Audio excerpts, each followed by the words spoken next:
सावधान हो जाइए।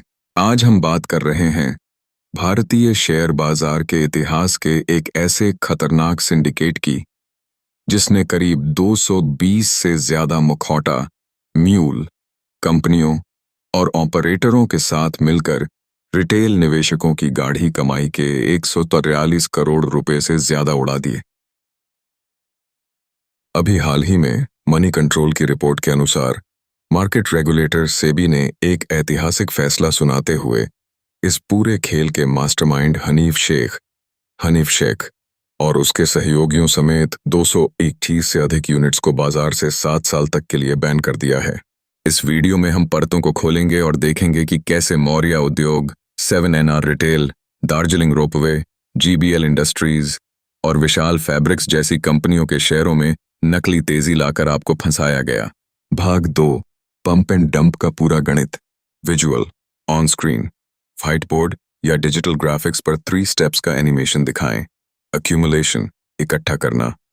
2, पंपिंग, कीमत बढ़ाना। 3, डंपिंग, बेचकर भागना। Voice over, dialogue, Hindi. चलो सबसे पहले बुनियादी बात समझते हैं कि आखिर यह पंप एंड डंप का खेल होता क्या है और कोई ऑपरेटर अकेले या ग्रुप में इसे कैसे अंजाम देता है। इसे 3 चरणों में बांटा जाता है। फेज 1, शांत शिकार। ऑपरेटर ऐसी कंपनियों को चुनते हैं जिनका मार्केट कैप बहुत छोटा होता है, स्मॉल कैप या माइक्रो कैप, और जिनमें ट्रेडिंग वॉल्यूम यानी लिक्विडिटी बहुत कम होती है। इन शेयर्स को ऑपरेटर बहुत ही कम दाम पर खुद और अपने रिश्तेदारों या डमी अकाउंट्स के जरिए चुपचाप खरीद कर बैठ जाते हैं। Phase 2, the pump. अब शुरू होता है असली खेल। ऑपरेटर आपस में ही बिना किसी असली खरीदार के शेयर्स को ऊंचे दामों पर एक दूसरे को बेचना शुरू करते हैं। इसे सिंक्रोनाइज्ड ट्रेडिंग कहते हैं। बाहर बैठे रिटेल निवेशक को लगता है कि इस स्टॉक में कुछ बहुत बड़ा होने वाला है क्योंकि रोज सर्किट लग रहा होता है। Phase 3, the dump. जब शेयर अपनी असली वैल्यू से 500% या 1000% ऊपर चला जाता है, तब ये ऑपरेटर थोक के भाव में आम जनता, रिटेल इन्वेस्टर्स को वो शेयर्स बेच देते हैं। आम जनता लालच में खरीदती है और जैसे ही ऑपरेटर सारा माल बेचकर बाहर निकलते हैं, शेयर में लोअर सर्किट लगना शुरू हो जाता है। आप बेचने की कोशिश करते हैं पर कोई खरीदार नहीं मिलता। भाग 3, केस स्टडी। इन 5 कंपनियों में क्या हुआ। Visual, on screen. स्क्रीन पर बारी बारी से 5 कंपनियों के नाम और उनकी डिटेल्स आए। Voice over, dialogue, Hindi. आइए अब उन 5 कंपनियों का पोस्टमार्टम करते हैं जिनका जिक्र सेबी के 334 पन्नों के फाइनल ऑर्डर में है। मौर्य उद्योग लिमिटेड, मौर्य उद्योग लुतड। सेबी की जांच में सामने आया कि कंपनी का रेवेन्यू गिर रहा था।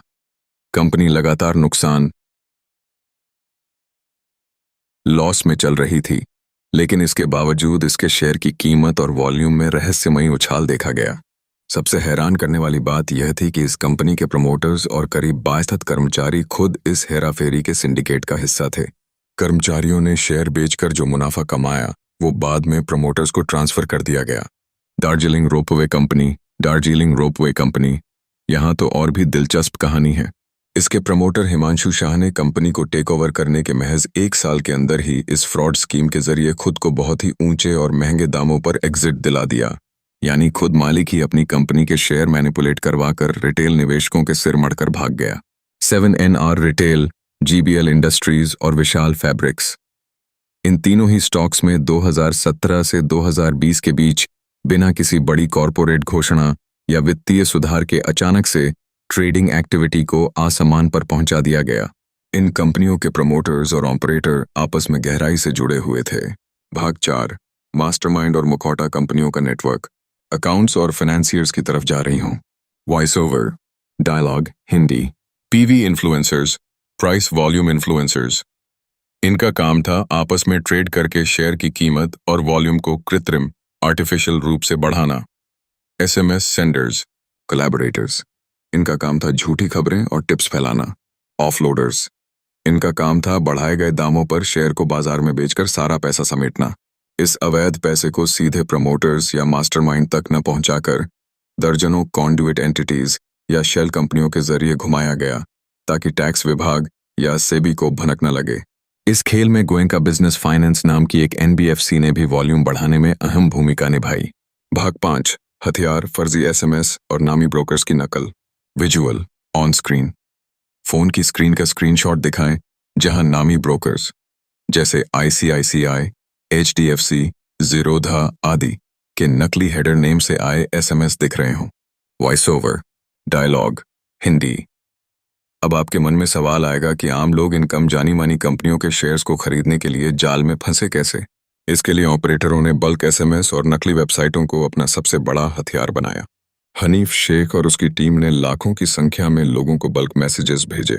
चालाकी देखिए, इन मैसेजेस के जो हेडर्स होते थे, जैसे संदेश भेजने वाले का नाम, उन्हें इस तरह डिजाइन किया गया था जो देश के बड़े और प्रतिष्ठित स्टॉक ब्रोकर्स के नामों से मेल खाते थे।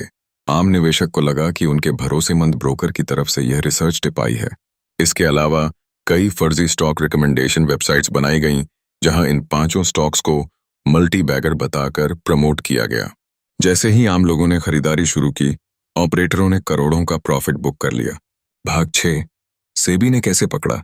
Digital footprints, visual, on screen, technology और साइबर फॉरेंसिक को दर्शाते हुए ग्राफिक्स, बैंक ट्रांजैक्ट,